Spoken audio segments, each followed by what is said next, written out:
Okay, so it was after 9/11 that you decided to actually Yes. go full-blown Hasidic? Yeah, 9/11, my grandmother was sick in Florida, Lil, and it's right before Rosh Hashanah, and I had started getting interested in Orthodox Judaism.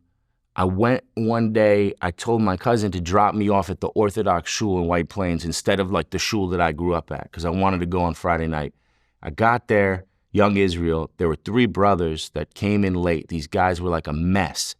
And everybody left, and they started doing their own prayer service. And it was, what I found out later was it was Shlomo Carlebach's prayers, his music, who he was a musician and a rabbi who had a place on the Upper West Side, still does, a shul there. And anyway, so I met these guys, and I started hanging out with them. And there were 3 brothers that did music. They had a band called Pei Dalet.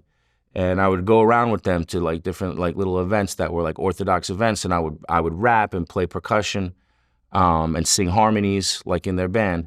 What made you go fully Hasidic? Because that is very different from regular Judaism. Yeah. Oh, I know what it was. They were singing the Shlomo Carlebach song, so I started going to that synagogue, and that's sort of not fully Hasidic. It's kind of hippie Hasidic. It's like, it kind of worked with me. I could see like even the look, the tzitzis, the whole vibe. I was like, I could get into this. And the prayer was really, really special. It's a small synagogue. The melodies that they used, I started reading about him and the character that he was. So I started getting into that. Then eventually I got into Chabad. I met a Chabad guy. Basically, I felt at that point that I wasn't changing. Like there was something about who I was that I wanted to change. Like I wanted to become something like a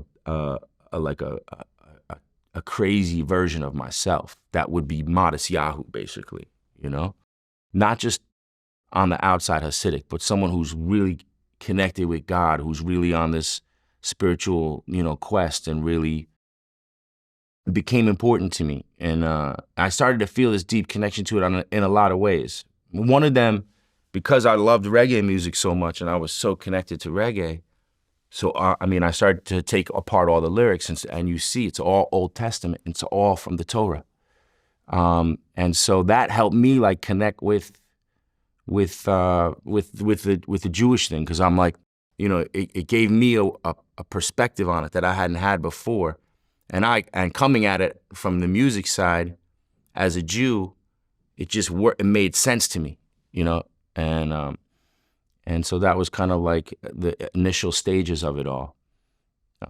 But yeah, then I realized at some point that I wasn't really changing the way enough that I really wanted to from the inside, and I felt I had to do something drastic, and that's when I went Hasidic. Basically, that meant no sex, no girls, no glasses when you walk down the street, learning Torah 14, 16 hours a day, living in a basement in Crown Heights, just crazy customs that weren't natural to me that I just went through. I mean, a complete for 2 years, just a complete going into it, coming out the other side different, and married, started having kids, and I was in Crown Heights for 10 years, but that first few years, was a very intense time. And I was looking to really shift, who I was.